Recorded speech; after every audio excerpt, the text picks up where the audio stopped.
Ladies and gentlemen, boys and girls, children of all ages, welcome to Robert Sports Show. I'm your host, Robert.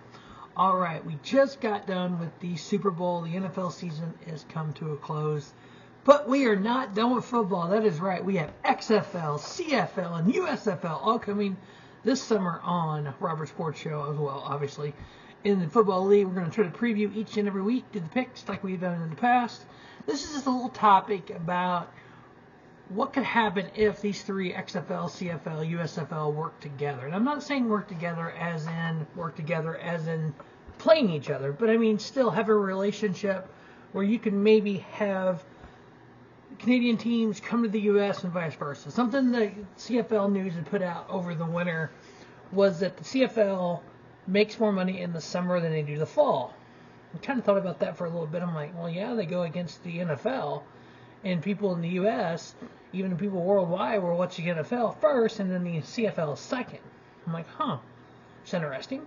So I started looking some things up, and the XFL season starts February 18th through April 23rd.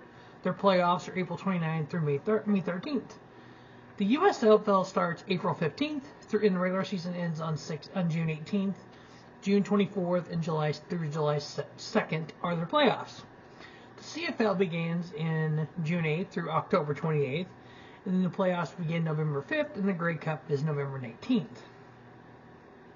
So there's a point in time in April and May, there will be three different football leagues, two in the U.S. and one in Canada, going at the same time.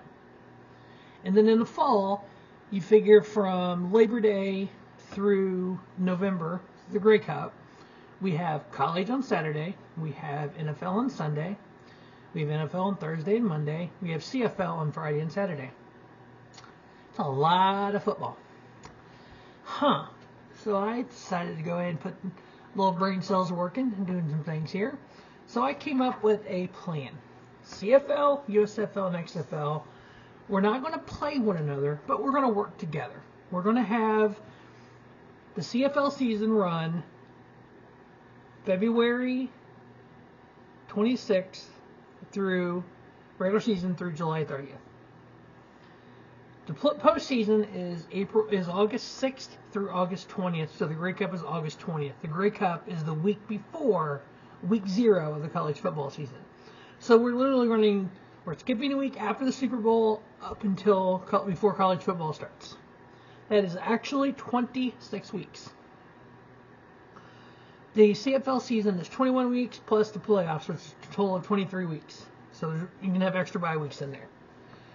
Well, why don't we do this?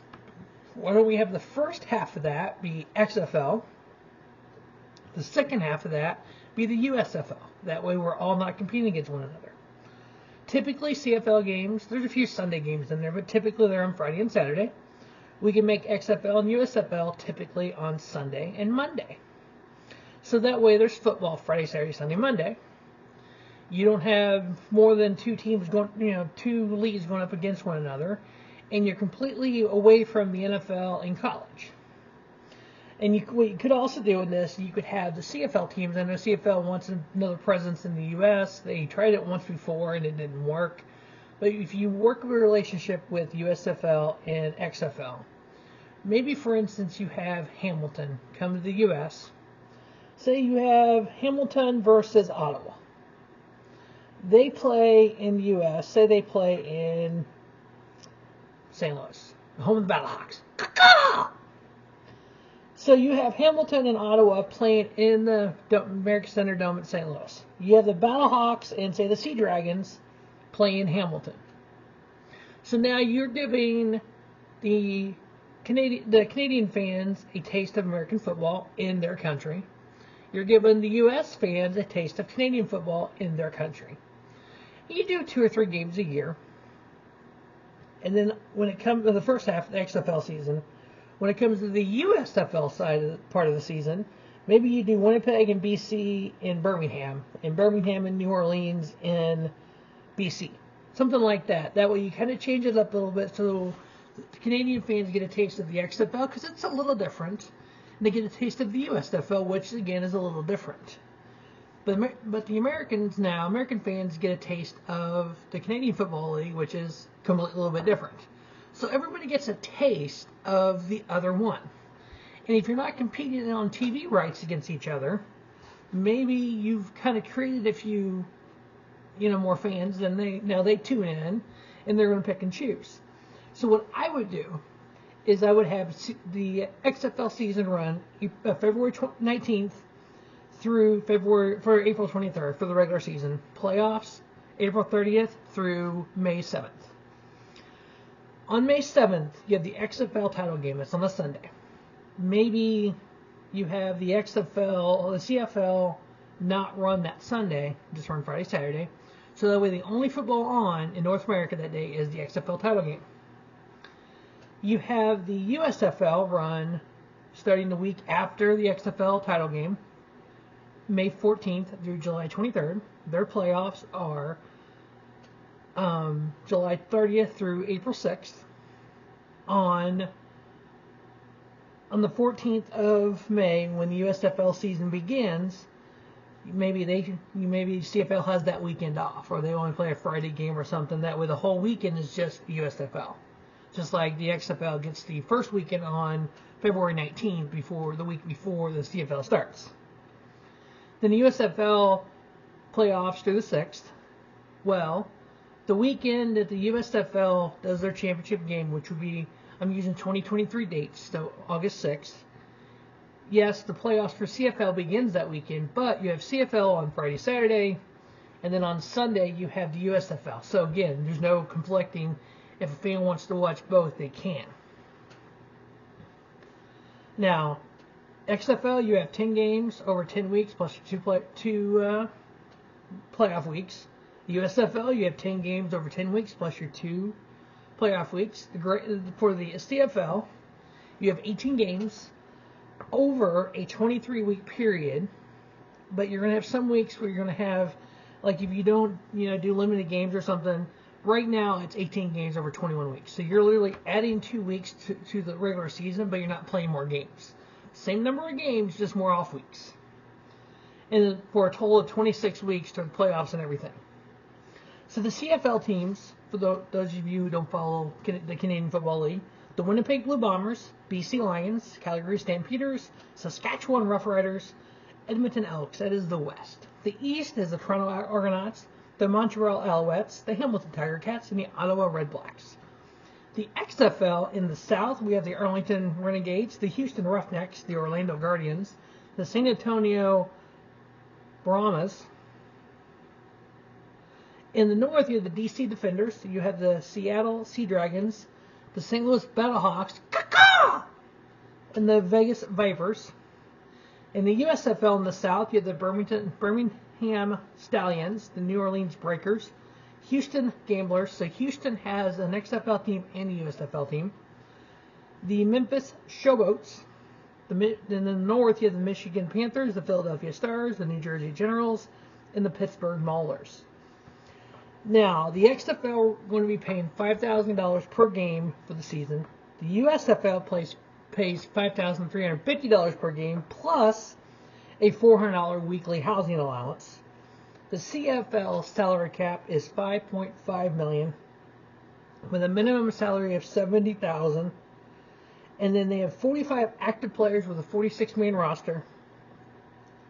What's kind of neat, I think, about this is, obviously as a NFL U.S. football fan, they have 2 quarterbacks maximum, 20 max Americans, minimum 21 national players, so Canadian players.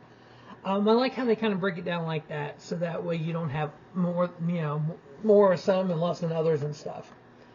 So I think you don't have to combine the rules to do this. You just kind of respectful with the schedules. You have CFL teams come to the U.S. playing in a couple games in XFL stadiums, a couple games in USFL stadiums, and vice versa. Those XFL and USFL teams go to Canada and play in some of their stadiums. You're giving the fan base a taste of another product that's not going to necessarily directly compete with yours, but it's a similar enough product that people want to check it out. That way, nobody's competing against the NCAA college football season and the NFL, because yes, we know those are the 2 big dogs, and everybody else will want to kind of look for their own food when the big dogs are around. So we're not going to do that. We're not going to compete against them. But I think that's the way that CFL, USFL, and XFL can work together. I know a couple of years ago there was talk of the XFL and the CFL doing some type of merger, and that fell through. I don't know if you need to do a full-out merger and just have a place that you can bring product across the border. Because, you know, there was a Friday night my wife and I went out to dinner last year, and we're at this little bar and grill in a little mid-Missouri town, and up on the screen was 3 different TVs that had CFL games on it. And I'm just sitting there watching. She's like, "What are you watching?" I go, "Football." She's like, "It's not football season yet." I go, "Actually, it is. It's CFL." She's like, "Huh?" And then she started she didn't watch sports at all, but she kind of looked up at it. She's like, "Hamilton Tiger Cats?" Yep. And so I started, I knew some of the players and stuff from my videos and stuff I had done, and so it was like, and you had a whole bar of people here kind of watching this. It's like there is a market for the CFL in the United States, and vice versa. There's a place for the United States football in Canada. I think this way it allows the best of both worlds without neither the CFL trying to expand to the U.S., at least at first. Long term, you play 2, 3, 4 games a year, and you have, so you announce it, okay, at the Dome American Center, home of the St. Louis BattleHawks, you have Hamilton Tiger Cats versus the Toronto Argonauts. You're going to have fans going, huh? CFL? US? Let's go look at this. So you can base your so say that draws 50,000 people, for instance. And you do that every year for a couple of years, and you notice, hey, we're getting a draw here. Then maybe the CFL can look at doing their expansion back to the US or some version of that. But hey, so that's the CFL, USFL, XFL. If we're able to cross-pollinate all 3 and work together without playing against each other, make sure you check out XFL Week 1. That'll come up this week, the week of the Daytona 500 in NASCAR, the Super Bowl of stock car racing. Make sure you check that out, along with all the pro wrestling and everything I do. So you know what? Rubber Sports Show, your YouTube leader, sports channel content. Have a spiffy day.